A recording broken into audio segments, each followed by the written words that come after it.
Hey guys, it's been a while, but here we go with a chi-squared goodness of fit video. The purpose of this video is to help you guys write an entire chi-squared problem from start to finish and get some calculator help as you go along. Okay, and then I'll just throw in some things that I've noticed in class that you guys could be working on. So this question says, do certain car colors attract the attention of police more than others? So they are more likely to get a speeding ticket.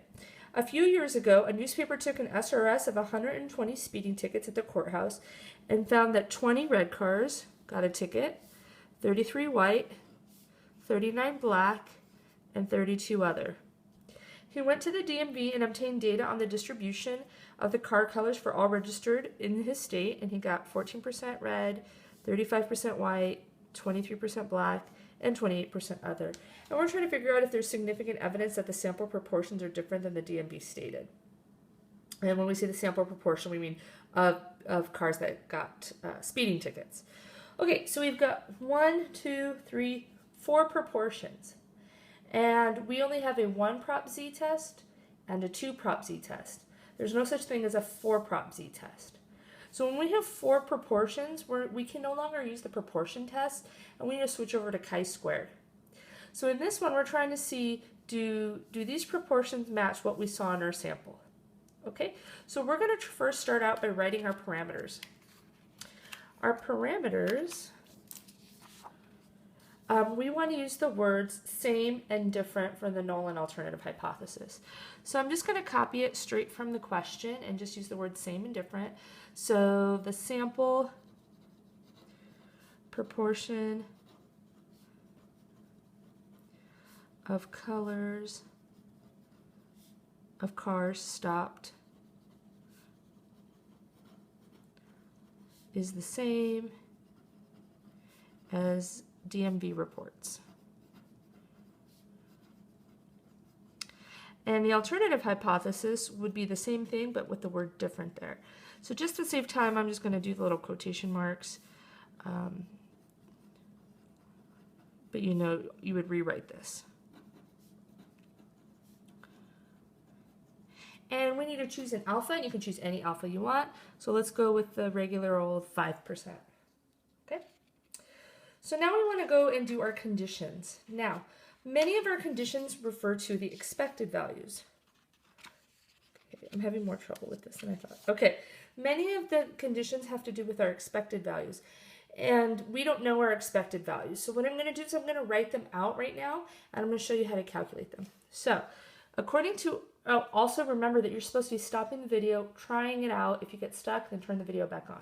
Okay, so in the very first slide, we observed 20 red cars get a ticket, 33 white, 39 black, and 32 other cars. And now we want to figure out how much is expected. Now, our calculator can do this for us. The formula is percent times total. This is not part of the proof. So let me explain. This part is required. Showing your work is not. But I'd like to show my work so you know where these numbers come from. So what you're going to do is you need to figure out the total. So, okay, so what we want to do is we want to find the total of all of the observed. So to do that, we just got to add those up. So when I add those up, I get 124. And you'll remember from the very beginning, we had these different percentages. So there's 124 cars, and of those 124, 14 should have been red. So 124 times 14% is 17.36. So if you want to try the rest by yourself, I'll write down the percentages for you, and you can try that out yourself while I write out the answers. So pause the video and try this yourself.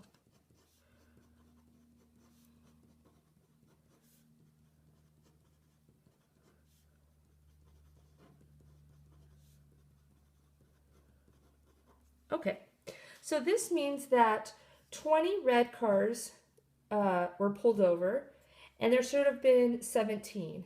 So we're seeing more red cars being pulled over than we expected. Okay, So we calculated that using these formulas, and this is the expected values. So now we're ready to do our conditions. It did say in the problem that the cars were chosen at random.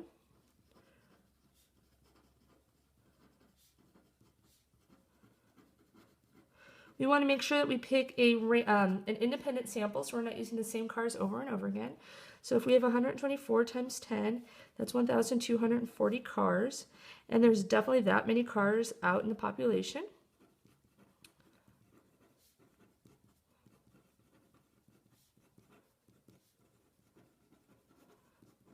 And now we want to check if it's large enough. The way we check if the expected values are large enough is we do two things. First, we want to make sure that they're all at least 1. We don't want any zeros in the denominator, and that is definitely true. All expected at least 1. And you're allowed to have some small numbers, but not a lot. And in this case, we don't have any, so we're good. So no more than 20% of the expected are less than 5. So we're ready to use a chi-squared goodness of fit. And the reason I'm going to use a goodness of fit test is because we're testing one variable. And that one variable is car color. We're testing the car colors that got tickets. Now if we wanted to test car colors, or the car color that got a ticket versus an age group, that's 2 variables. And so we couldn't use goodness of fit. But since we have a list of data and we only have one variable, goodness of fit is the best way to go. Okay. So, for goodness of fit, the formula is observed minus expected squared divided by expected. So what you're going to do here is you're going to take your first observed value, which was 20, minus your first expected value, which was 17.36, divided by your expected value. Now there's 4 of these total, which means you would have to do this 4 times. But in the interest of time, you can write plus, dot, dot, dot, and then equals, and then use your calculator. Okay, so let's practice using our calculator. To save time, I've already entered my observed and my expected into my calculator. So go ahead and pause the video and do that. And then what you're going to want to do is you're going to want to go to the home screen, and you're going to want to turn on the test like you do all your tests. So stat, test, chi-squared GOF. So if you have a TI-83, you're only going to have chi-squared test. So see me if you need me to put the program on your calculator. Otherwise, everybody, the TI-84s, you guys have goodness of fit, so you want to pick that one. I have my observed in list 1, my expected in list 2, and I got to figure out my degrees of freedom. Degrees of freedom here are categories minus 1. So in this scenario, we had 4 car colors.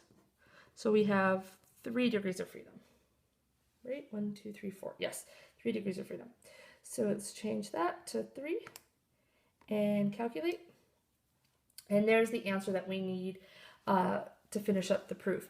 Now notice there's this thing that says CNTRB. That means contributes.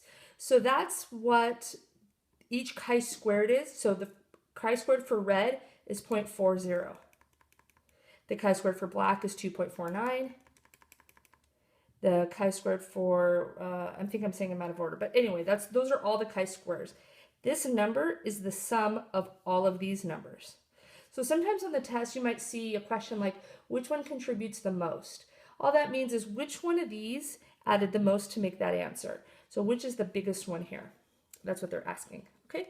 So for our answer, we got 6.9577, and we got a p-value of 0.073, and we know that's a very large p-value. So in this scenario, we will fail to reject H0. And if we fail to reject H0, that means we were not able to prove what we were trying to prove. We do not have significant evidence. And don't forget to tell your significance level. That's supposed to be a 5. We do not have significant evidence that the sample proportion, I just want to go back to the original, of colors of car stops That doesn't make any grammatical sense.